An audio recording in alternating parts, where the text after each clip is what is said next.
भारत की IT industry ने कमाल करके दिखाया है। When the chips were down, your code kept things running. जब पूरा देश घर की चार दीवारी में सिमट गया था, तब आप घर से ही इंडस्ट्री को स्मूथली चला रहे थे। बीते साल के आंकड़े दुनिया को भले ही चकित करते हो, आपकी क्षमताओं को देखते हुए भारत के लोगों को यह बहुत स्वाभाविक लगता है। साथियों, ऐसी स्थिति में जब हर सेक्टर कोरोना से प्रभावित था, तब भी आपने करीब 2% की ग्रोथ हासिल की।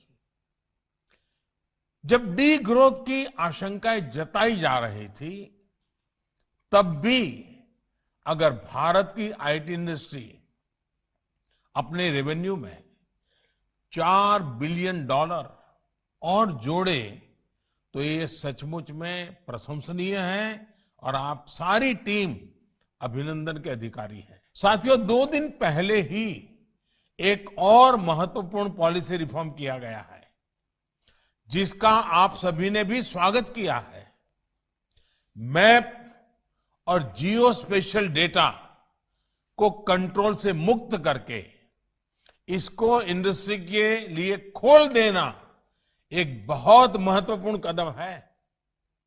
एक ऐसा कदम है जो इस फोरम की थीम जो है, shaping the future towards a better normal, मैं समझता हूं इसके साथ एक प्रकार से आपकी समिट का पूर्वाश्रम का जो काम है वो सरकार ने कर दिया है। ये ऐसा कदम है जो हमारे टेक स्टार्टअप इकोसिस्टम को शाश्वत करने वाला है, सशक्त करने वाला है। ये ऐसा कदम है जो सिर्फ आईटी इंडस्ट्री नहीं, बल्कि आत्मनिर्भर भारत में व्यापक मिशन को मजबूत बनाता है।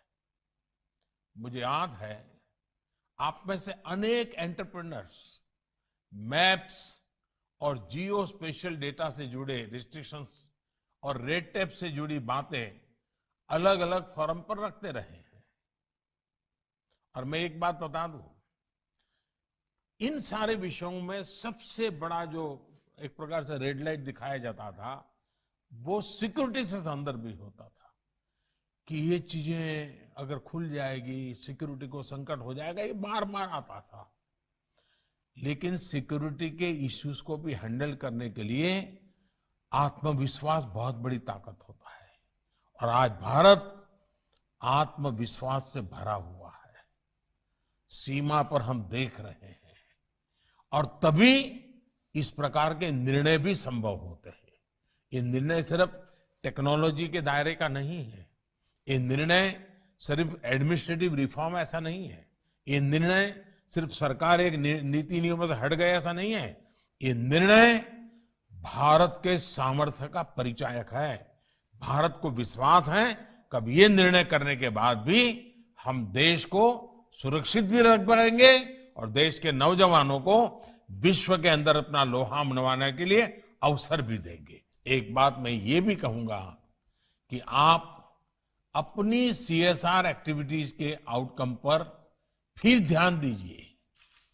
अगर आपकी सीएसआर एक्टिविटीज का फोकस देश के पिछड़े क्षेत्रों के बच्चों पर होगा, आप उन्हें डिजिटल एजुकेशन से ज्यादा जोड़ेंगे, उनमें analytical thinking, lateral thinking develop करेंगे, तो ये एक बहुत बड़ा गेम चेंजर होगा। सरकार अपनी तरफ से प्रयास कर रही है, लेकिन इसमें आपका साथ मिलना, तो मैं समझता हूं बात कहां से कहां ले जा सकती है। India is not short of ideas, it needs mentors who can help turn ideas into reality.